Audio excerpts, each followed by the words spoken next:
kopogore kod tracking makamano nikech wacho ni bill makamae bende opeyo winjo be ni ngato tiyo kod ID mare kapoko access mano social media platforms obed mano WhatsApp, Facebook, Instagram kata LinkedIn kapo ni bill makamae okale ka bende wacho ni weche makamagi dwaro mar mondo mi oga kalure ni nitiere jomoko madire kinde makata odwa register mar mondo mi obed kod Facebook account to jomoko jariambo e hikgi matire ni ka intiere kod national ID card mari to kinyal riambo nikech kiketa keta kacha date of birth mari to bong'eyo ka in above 18 kata in below 18 bill makamae te weche makamago bro bedo kokonyo yo makare nikech hie iwacho ni en mano mar gayo nyithindo kuom rango kata tiyo gi mbui maricho e kinde makoro gitiyo kod mbui kacha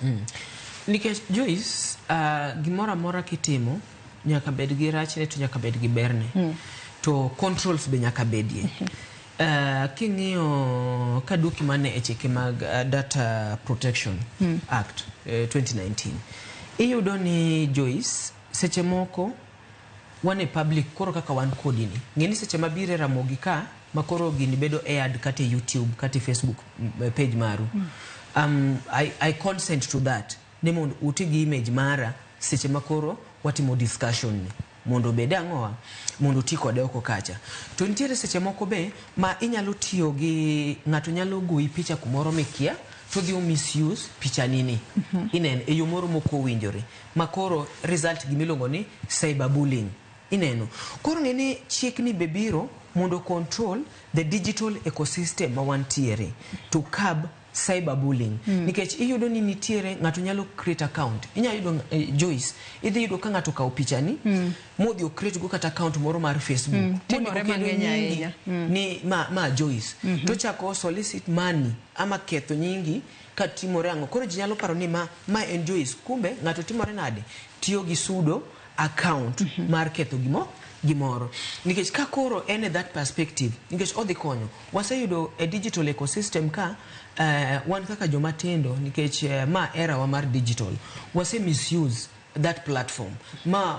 wase infringe rights mag jomoko koro kaka ambe okadwa ni mondo rights na obed infringed gi wach mar chikeni e kaka oningo bed ni ang'owa ni ng'ama chielo batimora nade oka infringe rights magi nikech inwang'o ni e social media ka emose keto ji mang'eny obedo depressed joma ng'eny ose commit kata suicide because of the kind of bullying matimore ang'owa e social media ka that is the core intention ni chikni nyalo konyowa mondo wakab issues machalo kaka ng'ato nyalo impersonate ng'ato nyalo kawo information ma ok adier mo okete Instagram okete TikTok okete Facebook to en gimoro madhi timore nade dhi konyo maka koro shido neno ka ng'ato wuoyo kata kumi marach ama timo gimoro moko winjore wabro timore nade en ng'ama nyalo fuati mayud ni ng'ani emotimo gima kama moko wanyal biro ni ka ng'ato kawo jono piyo dhi yago another Facebook mane momi ino kata ka itimo verification mar X formerly Twitter ama Facebook ino ka gimiga blue tick nikech your account is authentic gik mi post gin gik ma meki you know gin gik ma pachi moki kawo mar ng'ati timori nade ikelo then mondo mi gitim authentication ibro nwango ni idwaro nyingi masie then plus a copy of your ID ineno because gigi be osebedo ka timore mondo wabed authentic nikech kidwa ni tigi